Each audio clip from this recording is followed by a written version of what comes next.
नमस्कार दोस्तों, मैं राकेश पीसी अकेडमी से। आज हम भारत के संविधान में देखने जा रहे हैं भाग 5 के अंतर्गत महान्यायवादी तथा महाअधिवक्ता। महान्यायवादी जिस प्रकार से केंद्र सरकार में होता है, महान्यायवादी उसी प्रकार से राज्य सरकार में होता है महाअधिवक्ता। ध्यान दीजिएगा, हम डिस्कस करने जा रहे हैं महान्यायवादी।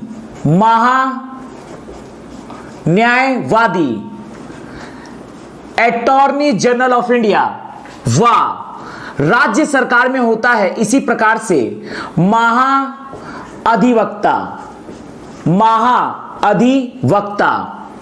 Advocate general of state. ध्यान दीजिएगा, हम यहां पर डिस्कस करने जा रहे हैं महान्यायवादी व महाअधिवक्ता।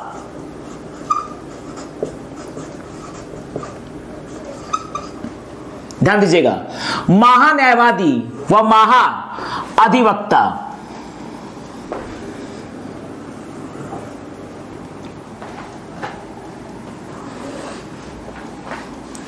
महान्यायवादी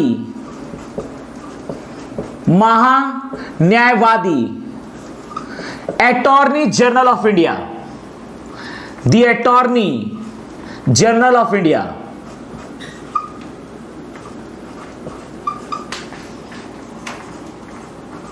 द अटॉर्नी जनरल इसी प्रकार से राज्य में होता है महाअधिवक्ता।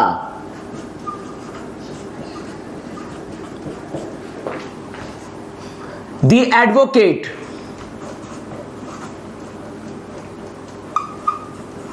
जनरल राज्य में होता है एडवोकेट जनरल अर्थात महाअधिवक्ता। जिस प्रकार से महान्यायवादी केंद्र सरकार में होता है, इसी प्रकार से राज्य सरकार में होता है महाअधिवक्ता। जो भूमिका केंद्र सरकार में महान्यायवादी की होती है, वही भूमिका राज्य सरकार में महाअधिवक्ता की होती है, एडवोकेट जनरल की होती है।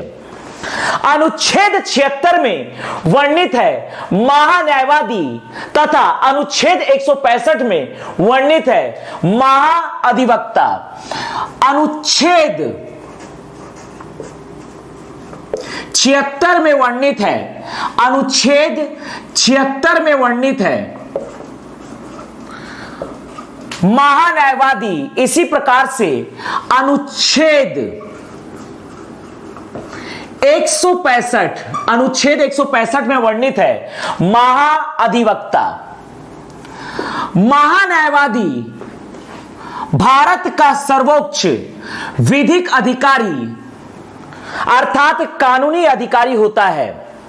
इसी प्रकार से महाअधिवक्ता राज्य का सर्वोच्च विधिक अधिकारी या कानूनी अधिकारी होता है। इनका कार्य क्षेत्र होता है महान्यायवादी का भारत के अंतर्गत, जबकि महाअधिवक्ता का कार्य क्षेत्र होता है एक पर्टिकुलर राज्य सरकार के अंतर्गत। महान्यायवादी भारत सरकार का प्रथम विधिक अधिकारी होता है। इसी प्रकार से महाअधिवक्ता राज्य सरकार का प्रथम विधिक अधिकारी होता है। महान्यायवादी भारत सरकार का वकील होता है। इसी प्रकार से महाअधिवक्ता राज्य सरकार का वकील होता है। महान्यायवादी को भारत के संपूर्ण न्यायालय, लोअर कोर्ट, हाई कोर्ट तथा सुप्रीम कोर्ट में सर्वोच्च वरीयता प्रदान किया जाता है। इसी प्रकार से महाअधिवक्ता को राज्य शासन के अंतर्गत लोअर कोर्ट तथा हाई कोर्ट अर्थात राज्य के सभी न्यायालयों में प्रथम श्रेणी अर्थात सर्वोच्च वरीयता प्राप्त किया जाता है। यहां पर ध्यान देते हैं कार्य क्षेत्र। दूसरा है कार्य क्षेत्र। महान्यायवादी केंद्र सरकार के अंतर्गत आता है अर्थात महान्यायवादी का कार्य क्षेत्र है केंद्र सरकार के अंतर्गत, जबकि महाधिवक्ता का कार्य क्षेत्र है राज्य शासन या राज्य सरकार के अंतर्गत, क्योंकि महाधिवक्ता होता है राज्य सरकार का वकील।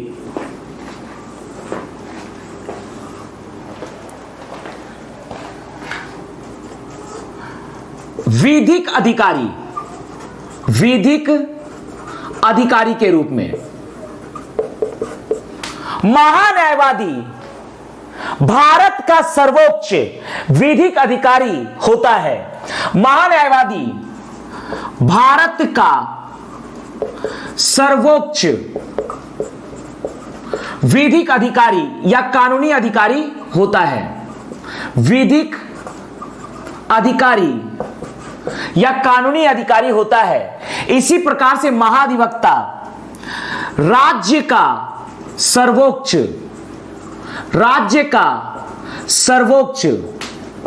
विधिक अधिकारी होता है।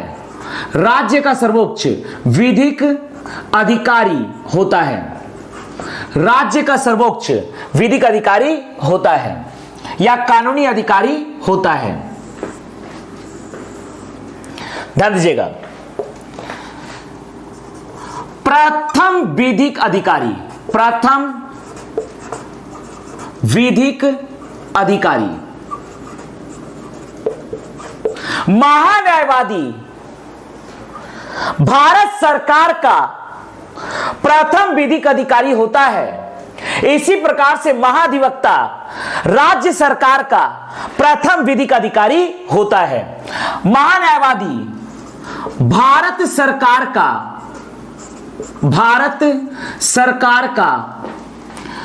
प्रथम विधिक अधिकारी होता है। प्रथम विधिक अधिकारी होता है या कानूनी अधिकारी होता है।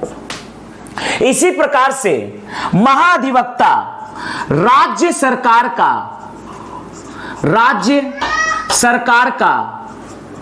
प्रथम विधिक अधिकारी होता है। प्रथम विधिक अधिकारी होता है। ध्यान दीजिएगा, प्रथम विधिक अधिकारी महान्यायवादी भारत सरकार का प्रथम विधिक अधिकारी होता है, जबकि महाधिवक्ता राज्य सरकार का प्रथम विधिक अधिकारी होता है। कानूनी सलाहकार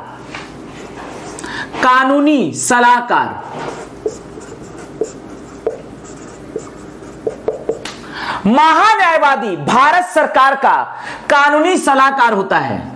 महान्यायवादी भारत सरकार का कानूनी सलाहकार होता है। भारत सरकार का कानूनी सलाहकार होता है। महान्यायवादी भारत सरकार का कानूनी सलाहकार होता है। इसी प्रकार से महाधिवक्ता राज्य सरकार का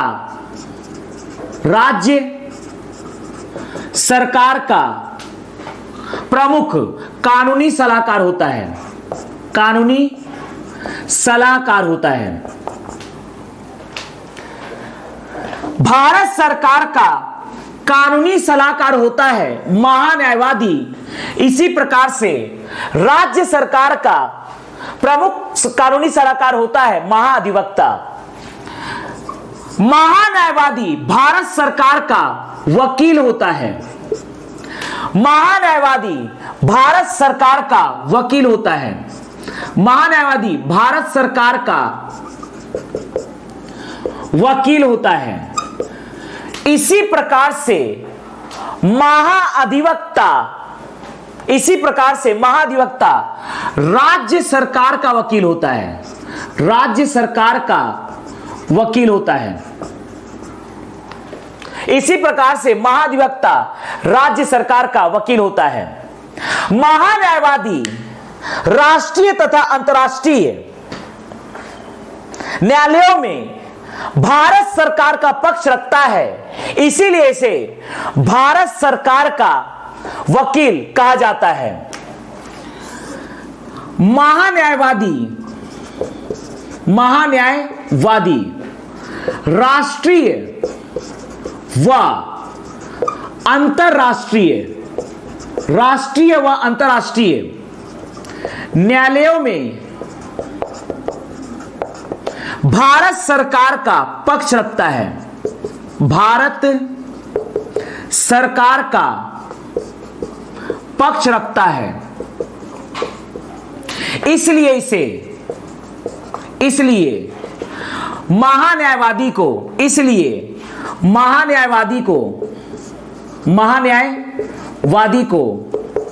भारत सरकार का वकील कहते हैं। भारत सरकार का वकील कहते हैं।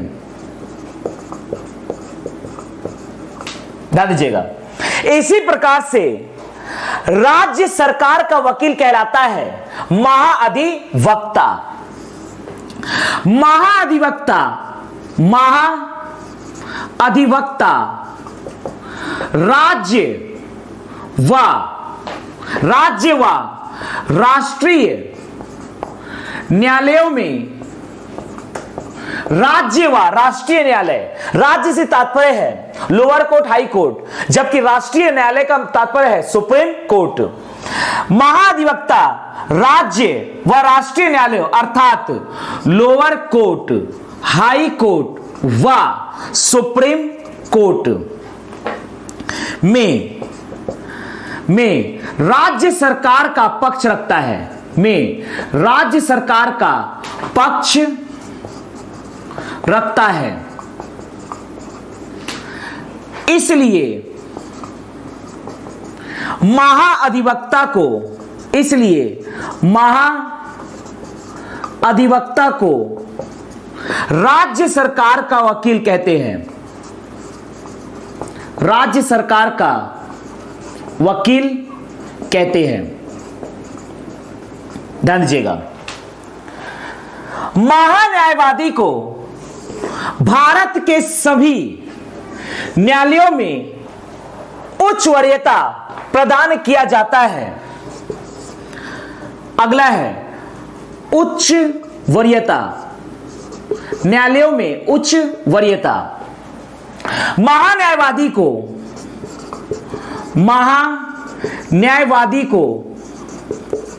भारत के सभी न्यायालयों में, यहां पर सभी न्यायालयों से तात्पर्य है lower court, high court, supreme court, अर्थात सभी न्यायालयों में। महान्यायवादी को भारत के सभी न्यायालयों में उच्च वरीयता प्रदान किया जाता है। उच्च वरीयता प्रदान किया जाता है। इसी प्रकार से महाधिवक्ता को राज्य के सभी न्यायालयों में, इसी प्रकार से महाधिवक्ता को राज्य के सभी न्यायालयों में, राज्य के सभी न्यायालयों अर्थात लोअर कोर्ट व हाई कोर्ट, यहां मैक्सिमम होगा राज्य में हाई कोर्ट अर्थात लोअर कोर्ट व हाई कोर्ट में उच्च वरीयता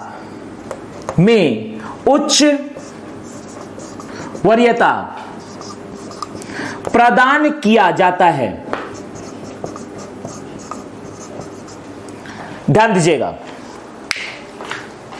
महान्यायवादी व महाअधिवक्ता, महान्यायवादी वर्णित है अनुच्छेद 76 में, महाधिवक्ता वर्णित है अनुच्छेद 165 में।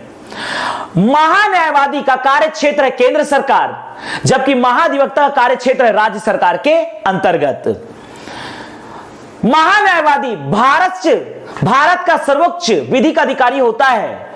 भारत सरकार का प्रथम विधिक अधिकारी होता है।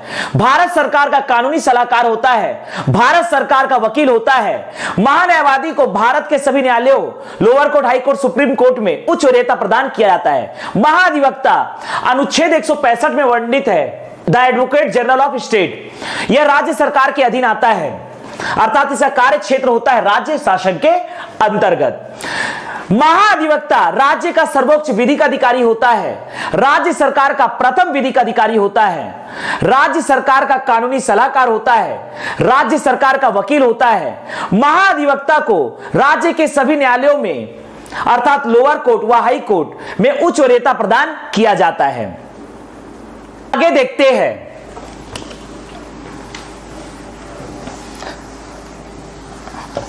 महान्यायवादी तथा महाअधिवक्ता की नियुक्ति।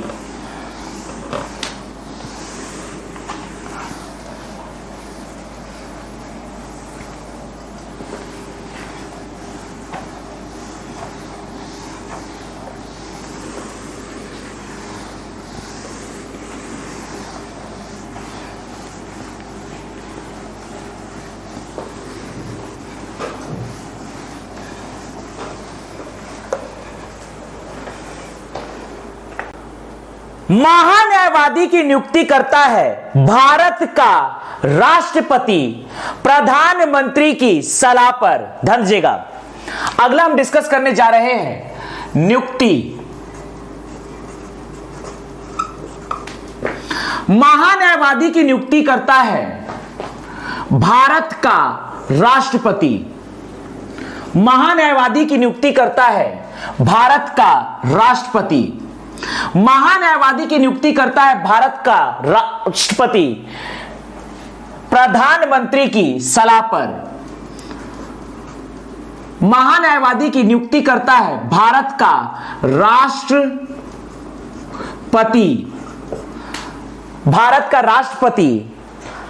प्रधानमंत्री की सलाह पर। प्रधानमंत्री की सलाह पर।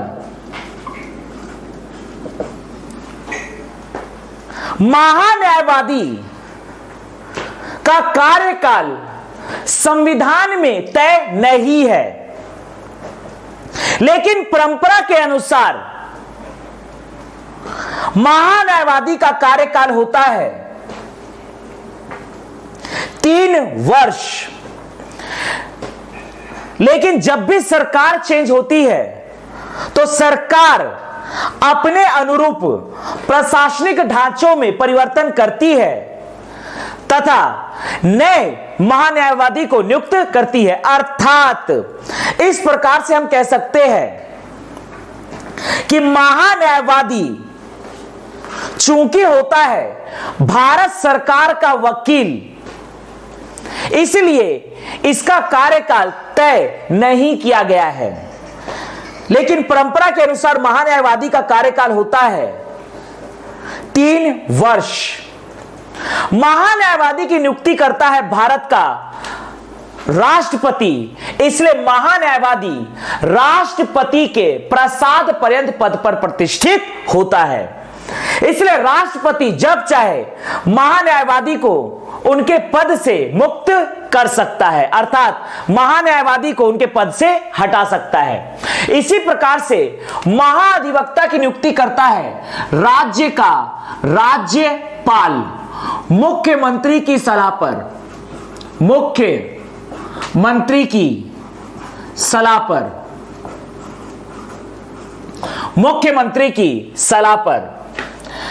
चूंकि राष्ट्रपति महान्यायवादी की नियुक्ति करता है, इसीलिए महान्यायवादी राष्ट्रपति के प्रसाद पर्यंत पद पर प्रतिष्ठित होता है। महान्यायवादी राष्ट्रपति के प्रसाद पर्यंत पद पर प्रतिष्ठित होता है। महान्यायवादी राष्ट्रपति के प्रसाद पर्यंत पद पर प्रतिष्ठित होता है। चूंकि महाधिवक्ता की नियुक्ति करता है राज्यपाल, इसलिए महाधिवक्ता राज्यपाल के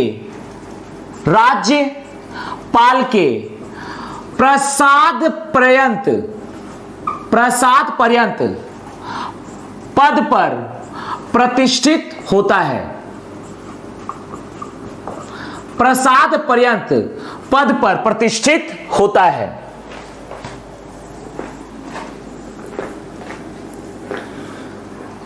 महान्यायवादी को नियुक्त करता है भारत का राष्ट्रपति, अर्थात महान्यायवादी को शपथ भी दिलाता है, शपथ दिलाता है, महान्यायवादी को शपथ दिलाता है भारत का राष्ट्रपति। महाधिवक्ता की नियुक्ति करता है राज्य का राज्यपाल, इसीलिए महाधिवक्ता को भी शपथ दिलाता है राज्य का राज्यपाल।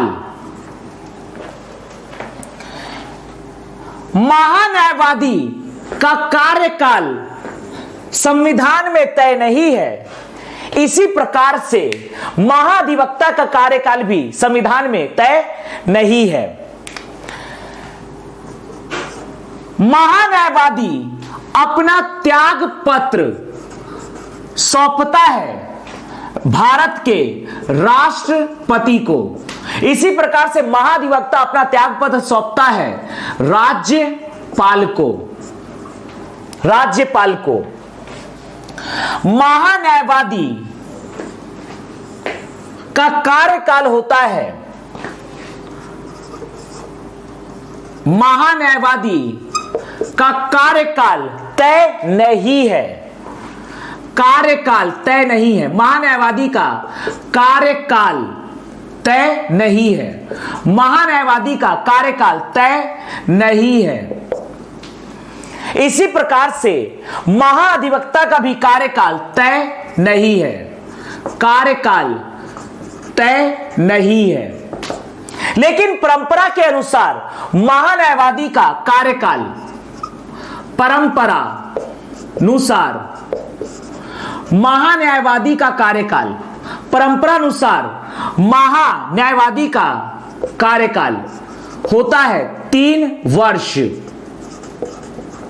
या सरकार जब चाहे राष्ट्रपति के माध्यम से महान्यायवादी को उनके पद से मुक्त कर सकती है।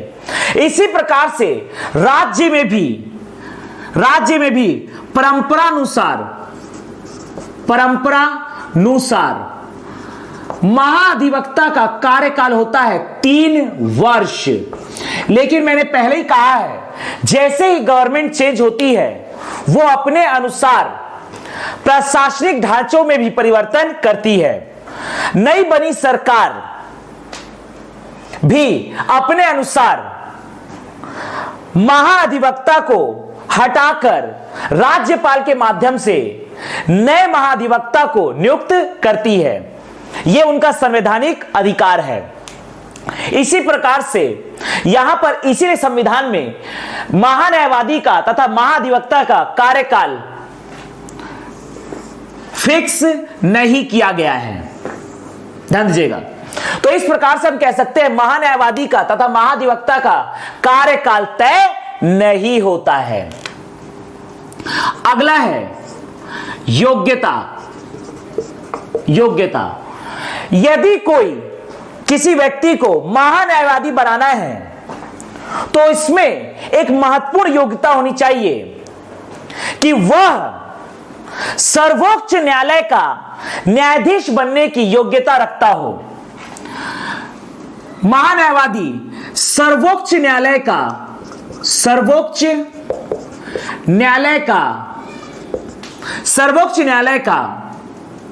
न्यायाधीश बनने की योग्यता रखता हो, बनने की योग्यता रखता हो। सर्वोच्च न्यायालय का न्यायाधीश बनने की योग्यता रखता हो। इसी प्रकार से महाधिवक्ता हाई कोर्ट अर्थात उच्च न्यायालय, राज्य के उच्च न्यायालय का न्यायाधीश बनने की योग्यता रखता हो, बनने की योग्यता रखता हो। प्रमुख योग्यता होती है महान्यायवादी के लिए कि वह सर्वोच्च न्यायालय का न्यायाधीश बनने की योग्यता रखता हो।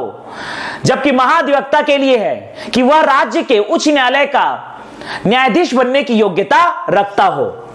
अगला है शर्तें। अगला हम डिस्कस करने जा रहे हैं शर्तें। ध्यान दीजिएगा, शर्तें के अंतर्गत पहला है महान्यायवादी का वेतन। महान्यायवादी का वेतन होता है 90,000 रुपए मासिक। 90,000 रुपए मासिक। इसका वेतन का निर्धारण करता है, वेतन का निर्धारण करता है, महान्यायवादी के वेतन का निर्धारण करता है राष्ट्रपति। राष्ट्रपति। महान्यायवादी का वेतन व पेंशन भारित होता है। वेतन व पेंशन भारित होता है। वेतन व पेंशन भारित होता है केंद्र की संचित निधि पर। केंद्र की संचित निधि पर। केंद्र की संचित निधि पर। इसी प्रकार से महाधिवक्ता का वेतन होता है 80,000 रुपए मासिक। 80,000 रुपए मासिक। महाधिवक्ता का वेतन का निर्धारण करता है राज्य का राज्यपाल। राज्य का राज्यपाल। राज्य का राज्यपाल। इसके बाद इसीलिए हर एक राज्य में महाधिवक्ता का वेतन अलग अलग होता है, लेकिन मैक्सिमम राज्यों में महाधिवक्ता का वेतन है 80,000 रुपए मासिक। ध्यान दीजिएगा, वेतन व पेंशन। वेतन व पेंशन भारित होता है। वेतन व पेंशन भारित होता है राज्य की संचित निधि पर। राज्य की संचित निधि पर। राज्य की संचित निधि पर। राज्य की संचित निधि पर। तो यह है महान्यायवादी तथा महाअधिवक्ता। महान्यायवादी की नियुक्ति करता है भारत का राष्ट्रपति प्रधानमंत्री की सलाह पर। महान्यायवादी राष्ट्रपति के प्रसाद पर्यंत पद पर प्रतिष्ठित होता है। महान्यायवादी को शपथ दिलाता है भारत का राष्ट्रपति। महान्यायवादी अपना त्यागपत्र देता है राष्ट्रपति को। महान्यायवादी का कार्यकाल तय नहीं है। महान्यायवादी के लिए योग्यता है कि वह सर्वोच्च न्यायालय का न्यायाधीश बनने की योग्यता रखता हो। महान्यायवादी का वेतन है 90,000 रुपए मासिक। इसका निर्धारण करता है राष्ट्रपति। वेतन व पेंशन भारित होता है केंद्र की संचित निधि पर। महाधिवक्ता की नियुक्ति करता है राज्यपाल मुख्यमंत्री की सलाह पर। महाअधिवक्ता राज्यपाल के प्रसाद पर्यंत पद पर प्रतिष्ठित होता है। महाधिवक्ता को शपथ दिलाता है राज्यपाल। महाधिवक्ता अपना त्यागपत्र देता है राज्यपाल को। महाधिवक्ता का भी कार्यकाल तय नहीं है। महाधिवक्ता उच्च न्यायालय का न्यायाधीश बनने की योग्यता अगर रखता हो तो वो बन सकता है महाअधिवक्ता। वेतन होता है 80,000 रुपए मासिक। वेतन का निर्धारण करता है राज्यपाल। वेतन व पेंशन भारित होता है राज्य की संचित निधि पर। आगे हम देखने जा रहे हैं वर्तमान में भारत के महान्यायवादी तथा राज्य के महाधिवक्ता के नाम।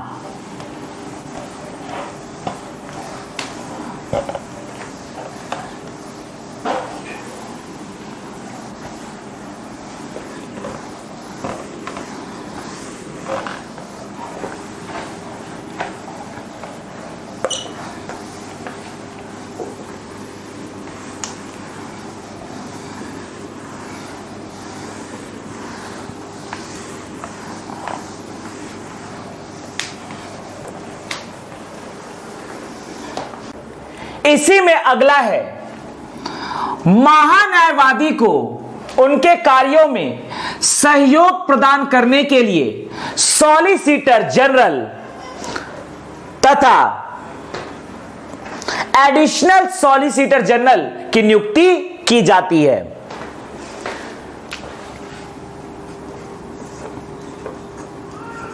सहयोगी, ध्यान दीजिएगा, महान्यायवादी को उनके कार्यों में सहयोग प्रदान करने के लिए महान्यायवादी को उनके कार्यों में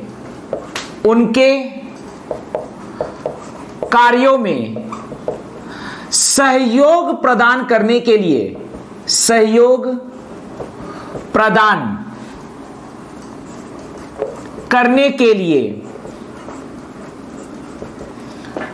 सॉलिसिटर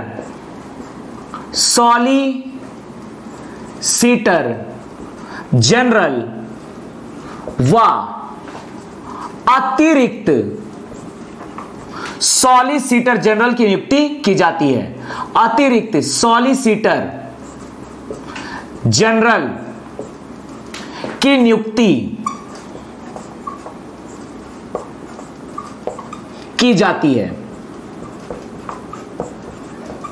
ध्यान दीजिएगा, महान्यायवादी को उनके कार्यों में सहयोग प्रदान करने के लिए, महान्यायवादी को उनके कार्यों में सहयोग प्रदान करने के लिए सॉलिसिटर जनरल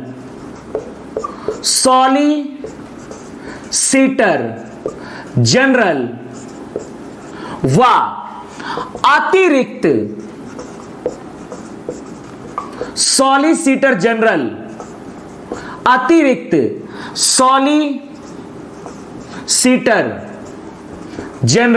की नियुक्ति की जाती है। सॉलिसिटर जनरल व अतिरिक्त सॉलिसिटर जनरल की नियुक्ति की जाती है। सॉलिसिटर जनरल व एडिशनल सॉलिसिटर जनरल की नियुक्ति की जाती है। महान्यायवादी को उनके कार्यों में सहयोग प्रदान करने के लिए सॉलिसिटर जनरल तथा अतिरिक्त सॉलिसिटर जनरल की नियुक्ति की जाती है। इसमें से सॉलिसिटर जनरल जिस प्रकार से महान्यायवादी होता है, भारत का सर्वोच्च विधिक अधिकारी, इसी प्रकार से सॉलिसिटर जनरल होता है भारत का या भारत सरकार का, भारत का द्वितीय सर्वोच्च विधिक अधिकारी, द्वितीय सर्वोच्च विधिक अधिकारी होता है सॉलिसिटर जनरल। इसी प्रकार से महाअधिवक्ता को उनके कार्यों में सहयोग प्रदान करने के लिए, महाअधिवक्ता को उनके कार्यों में सहयोग प्रदान करने के लिए अतिरिक्त महाअधिवक्ता तथा उप महावक्ता की नियुक्ति की जाती है। महाअधिवक्ता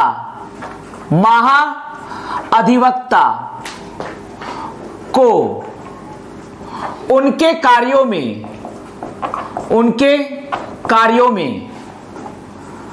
सहयोग प्रदान करने हेतु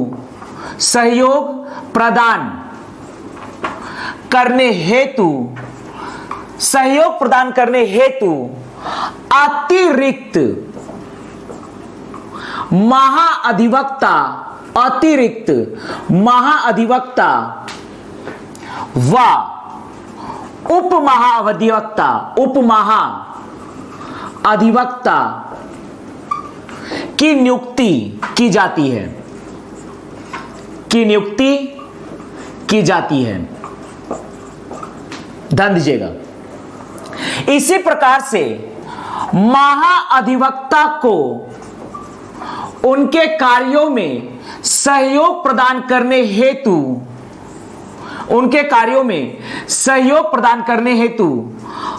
अतिरिक्त महाअधिवक्ता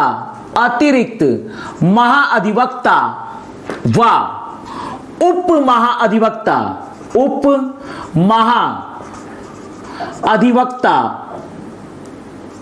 की नियुक्ति की जाती है। अतिरिक्त महाअधिवक्ता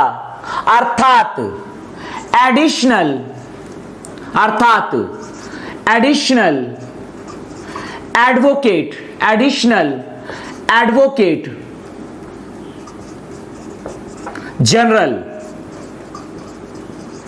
तथा उप महाअधिवक्ता डेप्यूटी एडवोकेट जनरल।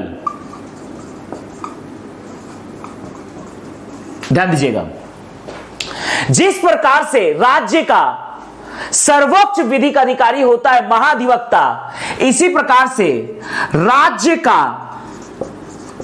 का द्वितीय सर्वोच्च विधिक अधिकारी, द्वितीय सर्वोच्च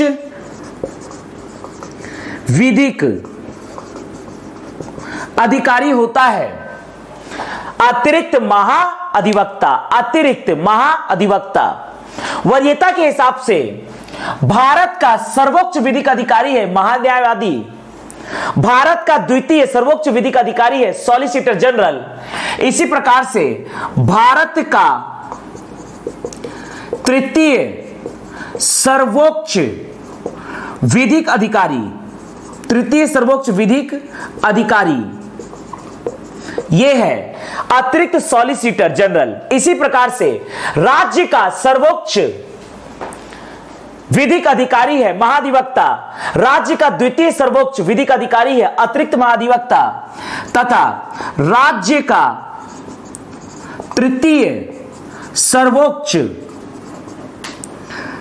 विधिक अधिकारी, विधिक अधिकारी यह होता है उप महाअधिवक्ता। ध्यान दीजिएगा, उप महाअधिवक्ता।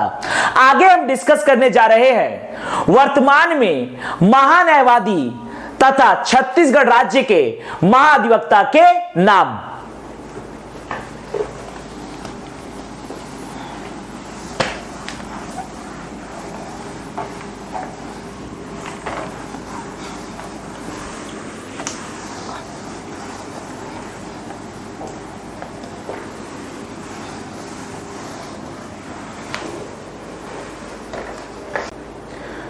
वर्तमान में भारत के महान्यायवादी है, वर्तमान में भारत के महान्यायवादी है के वेणुगोपाल, के वेणुगोपाल तथा वर्तमान में छत्तीसगढ़ राज्य के महाधिवक्ता है सतीश चंद्र वर्मा। यह है छत्तीसगढ़ राज्य के महाअधिवक्ता। भारत के महान्यायवादी है वर्तमान में के वेणुगोपाल तथा छत्तीसगढ़ राज्य के महाअधिवक्ता है सतीश चंद्र वर्मा।